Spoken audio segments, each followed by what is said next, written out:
परमात्मा अपने भक्तों को कैसे मानते हैं, कैसे स्वीकार करते हैं, कैसे अपने में मिला लेते हैं, और भगत कैसा होना चाहिए, कैसी उसकी तासीर, कैसा अनुराग, कैसे मान्यता जैसे विभीषण की थी।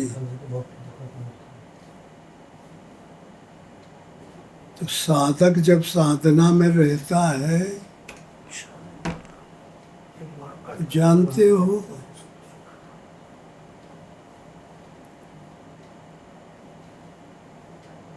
एक रामायण में एक जगह आया है, आरण्य कांड में महात्मा लोग मिलते हैं तो सब जहाँ जहाँ राम जाते हैं तहाँ स्तुति करते हैं महात्मा लोग। वो कहते हैं भगवान, हम अब श्री जानकी और राम और लक्ष्मण तीनों हमारे हृदय में वास करिए। सब जगह मांग रहे हैं।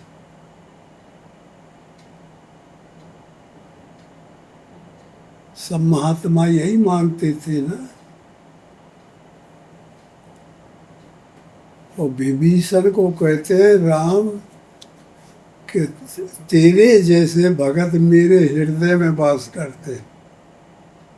अब भगत के हृदय में भगवान वास करते हैं, कि भगवान के हृदय में भगत? इतना लगाव क्यों ऐसा हो रहा है? परमात्मा और विभीषण एक ही जात के हैं, एक ही कास्ट है उनका। दोनों बहुत भारी प्यार है।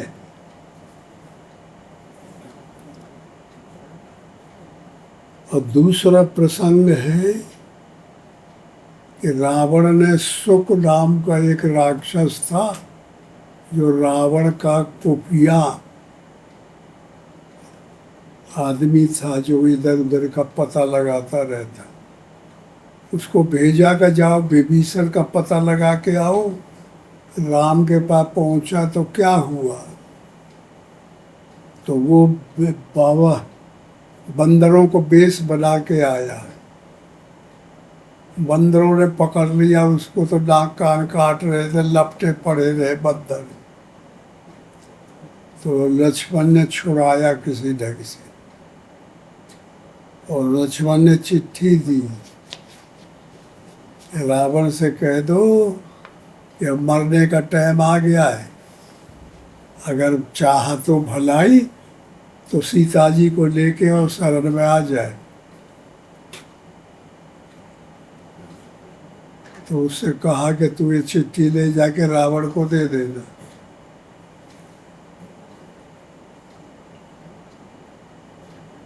और जब उसको छोड़ दिया गया तो रावण से जाके मिला और कहा कि रावण ने पूछा, यह बता विभीषण पहुंचा हूँ? क्या भगवान हो तो जब पहुंचा है तो राम ने हृदय से लगा लिया और समुद्र का जल लेके और राज तिलक कर दिया। लंका का राजा का घोषणा हो गई।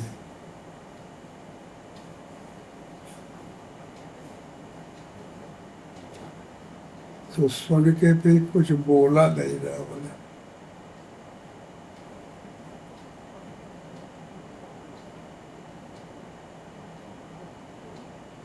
तो इसका मतलब यह होता है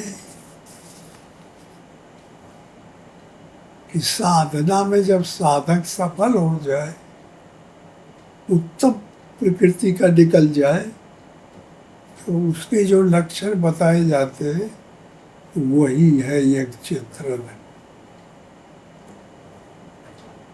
परमात्मा इसी प्रकार ले लेते। कहते हैं कि हृदय तब तक हृदय बसई खल नाना, काम क्रोध लोभ मद माना। और जब ये निकल जाते हैं तब परमात्मा आते हैं। जो हम लोग रोज बताते हैं वही हमें सब है। हो सकता है कुछ चौपाइयों में है वो हम साधारण भाषा में बताते, थोड़ा अंतर पड़ता हो, लेकिन आशय वही है।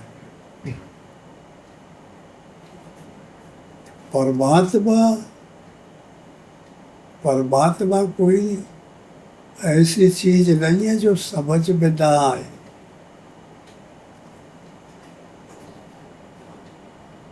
समझ में आ जाता है। जो उनके हम हो जाए तब,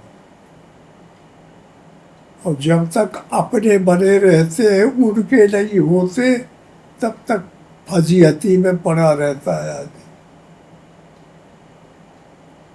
सबसे पहले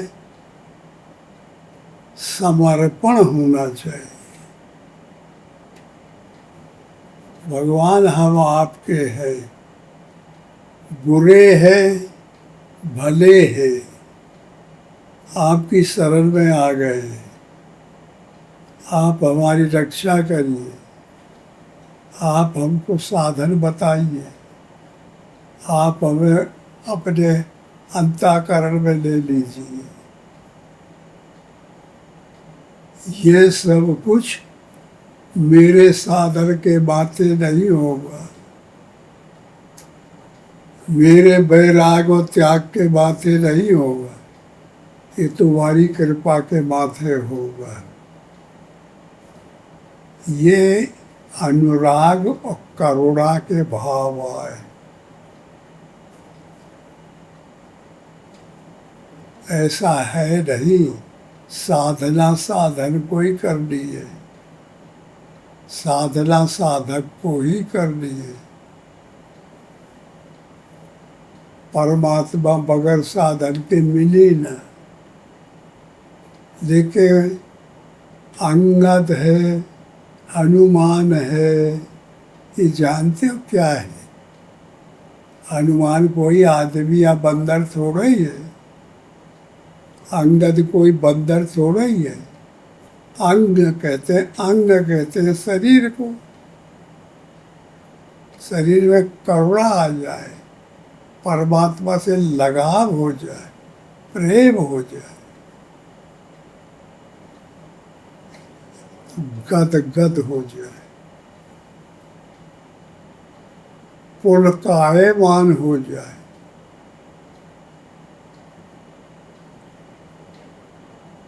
पोला हो जाए, ठोस न रहे। ठोस कहते हैं अहंकार को। बिल्कुल हल्का हो जाए, वेट भी न रह जाए, वजन भी न रहे। तो ये सबसे बड़ा साधन है। जिसके अंतःकरण में करुणा आ गई, भाव आ गया, आँखों से आंसू गिरने लगे, बात कहे तो बोलने में बोल न निकले, और शरीर पुलकायमान हो जाए, तो समझ लो परमात्मा नजदीक है। इससे कोई साधन बड़ा नहीं होता। जब हमारे सब अंग प्रत्यंग टूट जाए, काम टूट जाए, क्रोध टूट जाए, मोह टूट जाए, लोभ टूट जाए, जो इनमें आस्था बनी हुई है, विषय टूट जाए, जब 10 इंद्रियों को जीत लिया जाए, एक इंद्री विषय के लिए दौड़ती, एक क्रोध के लिए दौड़ती, एक काम के लिए दौड़ती, एक पैसा के लिए दौड़ती, संसार की भावना के लिए दौड़ती। यही वो बेईमान है जिनका बार बार हम नाम लेते। काम क्रोध लोभ मोह मद मत्सर, इनसे पिंड छुड़ाना है, इनसे बचना है। इनके चक्कर में बहुत दिन फंसे रहा, अब नहीं फंसना है।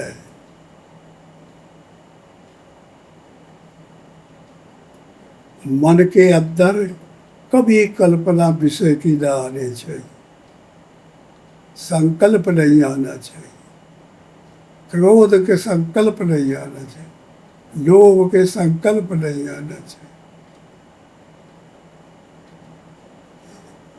यही आत्मा बोलती है विभीषण कि भगवान मैं रावण का भाई हूँ, मैं असुर जात हूँ, पाप के सब बुरे कर्म करता था, लेकिन सुजस सुने आए, मैं अपने कानों से आपकी कीर्ति, आपकी बड़ाई, आपका वैभव, आपकी महानता ये सुन के आपकी शरण में आया हूँ। तो जब से आपके दर्शन हुए तब से मेरा रूप बदल गया। मैंने जब दो आँख से देखा तो मैं होश घावड़ हो गया मेरा, मैं जो कि तो रह गया ऐसे। विभीषण हलत चलत नहीं रहा, ऐसा हो जाना चाहिए।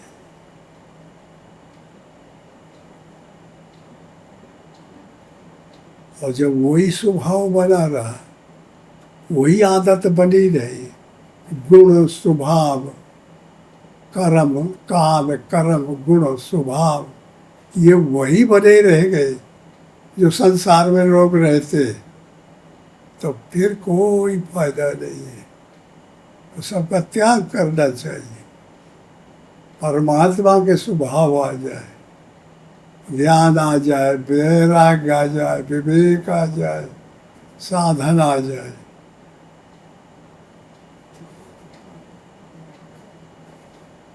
और कान से सुना जाए और सुन के नाइया बुद्धि को दे दिया जाए, कान बुद्धि को दे दे और बुद्धि अंतःकरण में ले जाए और वहाँ देखे कि यह बात कौन जगह की है, वहीं रिंच से उठा के नट बोल्ट कस दे, फिर वो वहाँ से निकले ना। सत्संग करो, सत्संग करो, सत्संग करे का नाम तो सब कोई जानता है, सत्संग भी होता है। जानते हो सत्संग करने वाले अपने अंदर भरी हुई बुराइयों को दूर करते और सत्संग, सत वस्तु का साथ करने से जो वह प्रवचन मिलता है उसको अंदर रखते। और यह बदलाव अगर ट्रांसफॉर्म नहीं हुआ तो वो साधक काम नहीं करेगा। फिर वो वे काम क्रोध लोभ बुरे बैठ के ताली बजाएंगे ऐसे, और कहे बोले वो झक मार के साथ रह गया, अब हमारा ही चे आ रहा है, हमारा चाकर आ बन के रह गया। बहुत बेईमान लोग हैं। देखते हैं अभी रामायण में आगे प्रसंग आएगा लंका कांड में, तो फिर रावण के दरबार में सब बैठे हैं राक्षसों के लड़के, तो कहता है कि खट खड़े हो जाते हैं दो ठे, कहते भगवान हमको आर्डर दीजिए, हम लड़ेंगे और राम को पकड़ के आपके चरणों में गिरा देंगे। गिरेगा, शाबाश जाइए। ऐसे ऐसे सब लड़का मारे गए। वहाँ जाते हैं तो रथ में बैठ के लाए और मूछे में ताव दे के वो कहते हैं कहाँ है राम लक्ष्मण, आए हमसे लड़ने।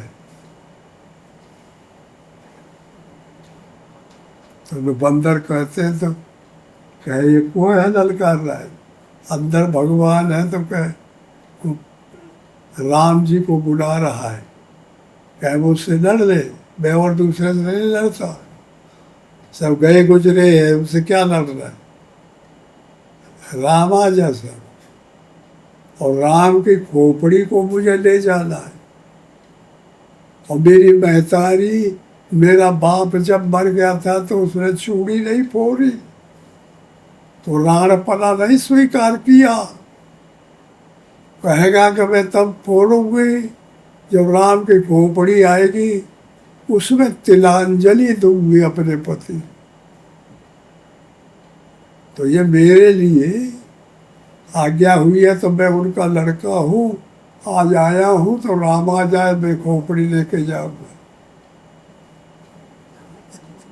समझ लो कितना बलवान था वो।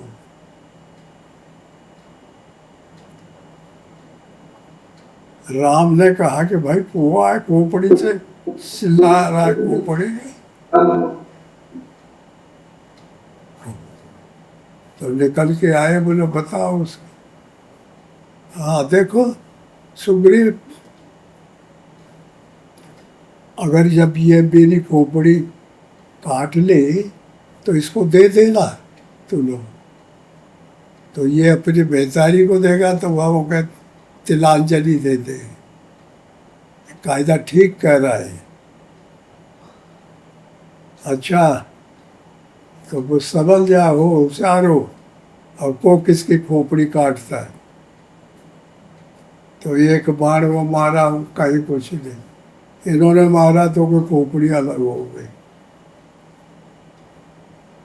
ऐसे ही ऐसे सब लड़के चले जाए, बातों में कमजोर नहीं है, करने में कमजोर नहीं है, देखने में कमजोर नहीं है, वैभव में कमजोर। लोग बड़े बलवान है, बना देता है कि नहीं, होश रह जाता है, क्रोध आ गया तो तन जाता है, एकदम तन जाता है। काम आ गया तो फिर रात न दिखाई पड़े न दिन दिखाई पड़े, बारी कूद जाते हैं, मकान की सैन फोड़ डालते हैं और घर में ढूक जाते हैं। बताइए कितनी मेहनत की है। राम कहते हैं विभीषण से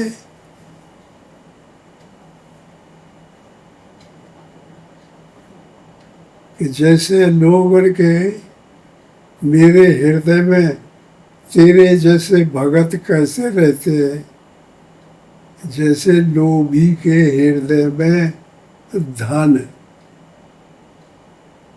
जो खर्च करके नहीं जानता, ओके घर में पैसा रखा है तो कितना प्यार करता है, इतने प्यार परमात्मा से जब होता है तब मैं उसको ले देता हूँ।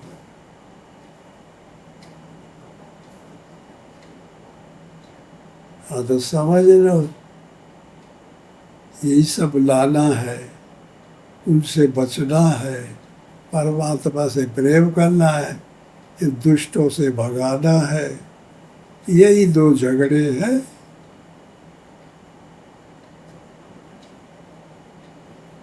वो दुष्ट जितने हैं सबके अंदर पहले से झोपड़ी लगाए आसक्ति से बैठे हैं,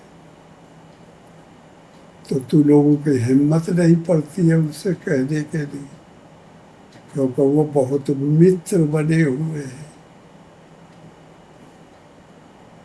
अब उनको टालो, भगवान से लगाव करो, तो जो उनमें जितना लगाव है उतना परमात्मा में लगाव हो जाएगा, उनसे ज़्यादा, तब वो भागेंगे।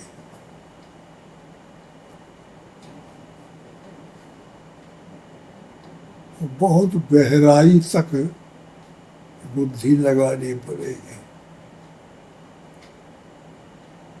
इस तरीके से परमात्मा के चरित्र, परमात्मा तो साधक के अंदर है, और जो कुछ वो चरित्र करेगा तो समझना पड़ेगा। विभीषण बहुत महत्वपूर्ण तत्व है, अजर अमर तत्व है, आत्मा है, उसका कभी नाश नहीं होता। और ये आशीर्वाद तो वो तब करता था, तभी मिल गया था। एक तरफ रावण बैठा था, एक तरफ कुंभकर्ण, एक तरफ विभीषण, तीनों भाई तप में बैठे थे। और जब तीनों की तपस्या काफी प्रबल हुई तो ब्रह्मा जी आए हंस पे बैठे हुए। कहा, बोले बेटा आँखें खोलो, बताओ क्या चाहते हो। तो रावण से पूछे, तो रावण ने कहा कि मैं सबका दादा बनना चाहता हूँ, जो सबसे बड़ी डिग्री हो संसार की वो मुझको दिया जाए। कुंभकर्ण से पूछे तो वो कहा, बोला थी मुझे इंद्रासन चाहिए। बहुत मोटा था, मोटे होठ, मुंह, मोटी जीभ थी। तो निद्रासन, इंद्रासन मांगा और ब्रह्मा समझ गए निद्रासन, मुंह से निद्रासन निकल गया कि मुँह से इंद्रासन चाहिए। तो कह डाला निद्रासन चाहिए। तो कहे, हाँ ठीक है, ये व्यवस्था, तुम हमेशा सोते रहो, साल भर सो, एक रोज जगो। अरे कहना ही पिता ने ऐसा नहीं मांगा, नहीं मांगा, रोया गाया चलना, कहना ही नहीं, वो सो गया इतना ही। विभीषण से पूछे तो कहे, भगवान, भगवान की भक्ति मेरे को मिले, मैं तो परमात्मा की भक्ति चाहता हूँ और मैं कोई मतलब नहीं किसी से। तो हमेशा वो भक्ति में रहा। लंका में रहा, पूरे घर में चारों तरफ ओम राम लिखे पड़ा रहा।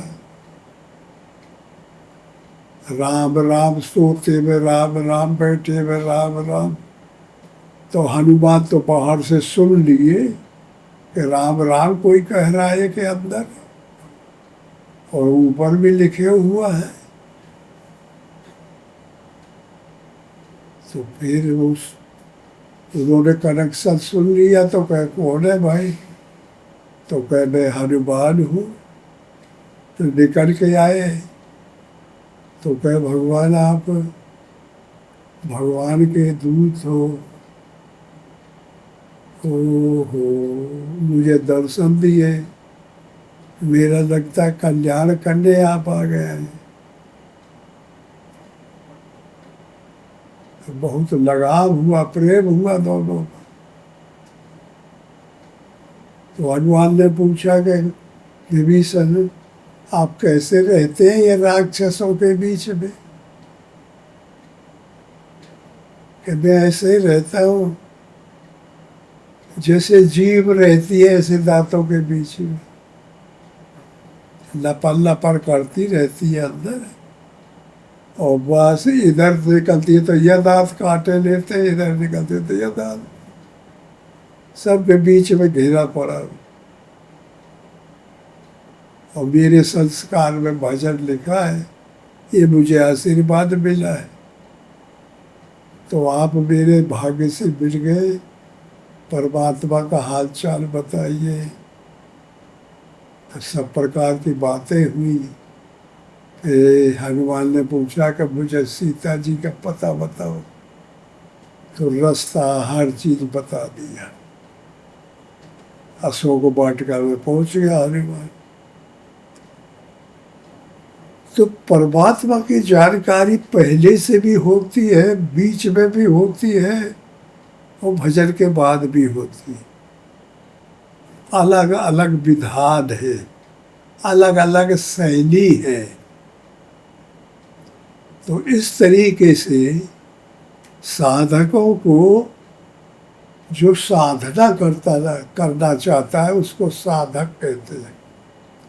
मान लिया जाए कि तुम कमजोर हो, उतना मन नहीं लगता है, तब भी नियम बना लेना चाहिए कि इतना हम इतना टाइम में करेंगे,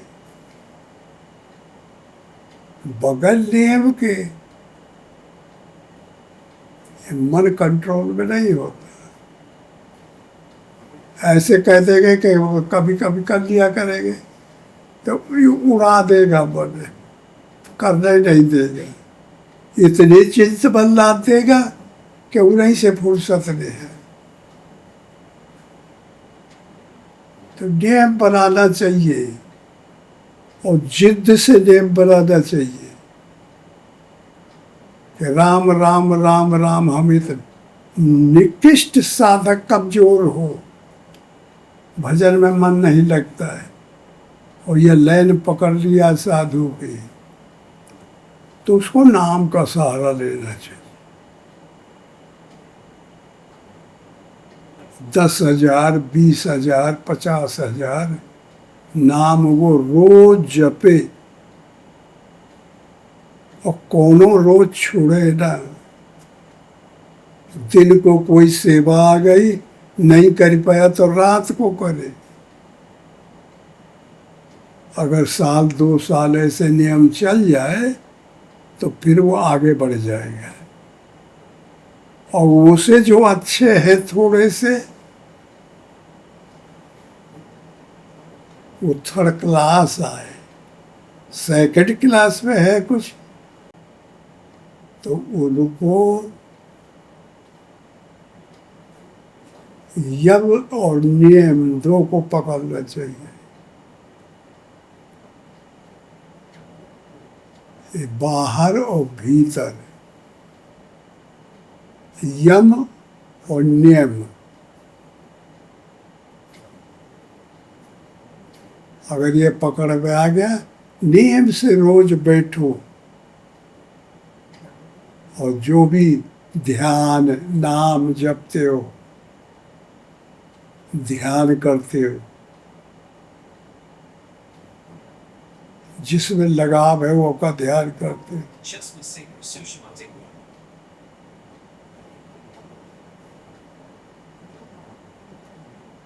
हमको जब कोई कुछ नहीं बताया था, तो लड़का थे, तब हमारा प्रेम था राम से, तो सीता से दुश्मनी थी। तो सीताराम हम नहीं कहते थे, इतनी दुश्मनी थी।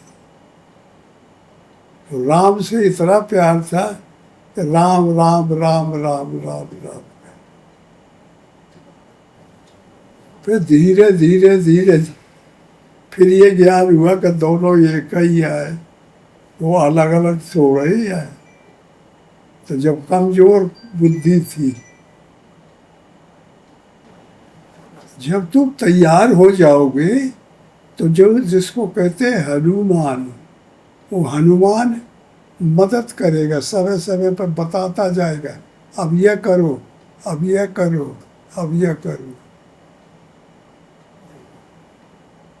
परमात्मा का सबसे सेवक है हनुमान। हनुमान का कहते हैं वैराग्य, राग का त्याग। वो आगे आगे गाइड हो जाएगा, गाइड को पता करेगा, सब कुछ बताता चलेगा। और साधक उधर ही चलता जाए, चलता जाए, चलता जाए। तो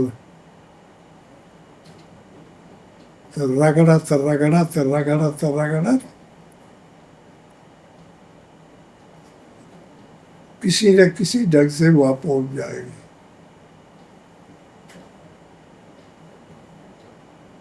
सद्गुणों के हाथ में लग जाए, ये दुर्गुणों के हाथ से छूटो। और ये दुर्गुण तो ऐसे ले जाके और यहाँ खड़ा कर दिया कि यह ठीक है, यह द्वार ठीक है, यह रंडी पाड़ा जो है इलाहाबाद वाला ठीक है, ये झगड़े वाला ठीक है।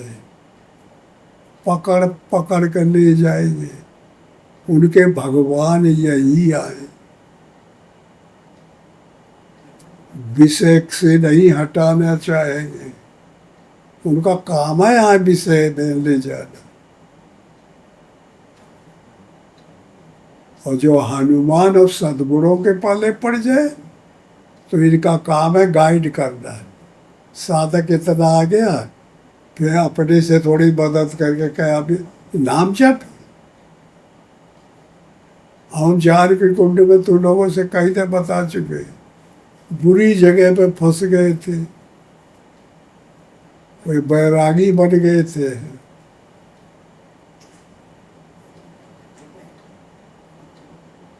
खड़ा चिंतन लगा दे। तब फिर जब वहाँ कच पच पच पच बचा, तब फिर भगवान ने यह मदद किया। चाहे भगवान प्रेरणा किया हो हनुमान कह राम राम जप।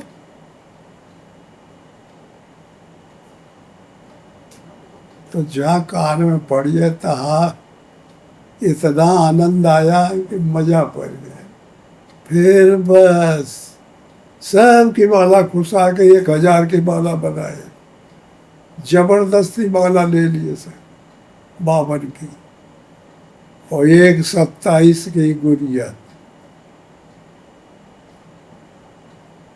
और बस एक माला हो 1000 नाम हो गए, एक गुड़िया सरकार दी तो 27,000। फिर दूसरी लाइन चली।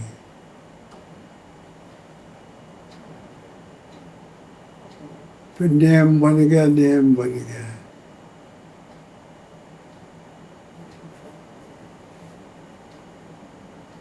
फिर जब तक यह गया तब तक जब कुछ पाप कब हुआ राम नाम से, तो फिर हम लोग तो पहुंच गए वही ठिकाने अनसुईया। तो वहाँ ये गुरु महाराज हमारे जो है नंगे रहते थे और गाली देते रहते कोई आ जाए।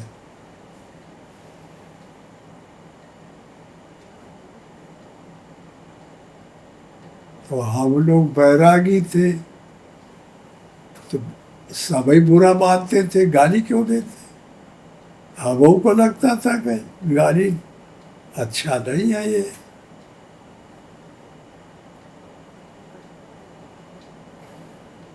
लेकिन जब गालियों के प्रतिकूल जब जो हो जाता है तो उसको गाली देने में दोष नहीं लगता। ये समझ में तब आया जब हम उस पारी पे हो गए। ये पारी से जब वो पारी में चले गए तो क्या हुआ कि नाम जपते थे तो देखते कि जपते जपते जपते नींद हंस लग गई। तो देखते हैं कि उनके शरण में जाके घोड़े पे गिर गए।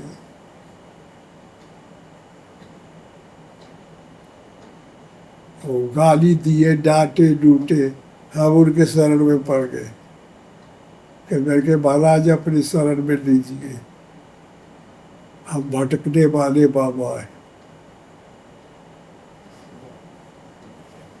और जब चेत हुआ तब फिर बड़ा आनंद आया। तो कितना डांटे डूटे वहाँ जाके गिर गए तो फिर उन्होंने अपनी बाजी शुरू करी। अपनी पढ़ाई शुरू कर दी, रात के 12 बजे तक चले, और उस समय मेले वेले कोई नहीं होते थे, बहुत कम आते थे। और धीरे धीरे महीना 2 महीना में मामला ठीक होने लगा।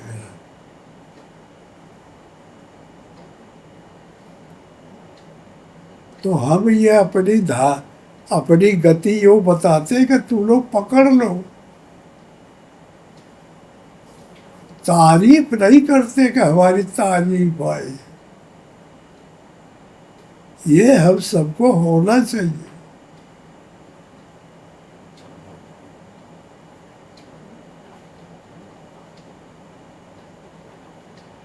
अभ्यास है तो कौन से अभ्यास करना चाहिए।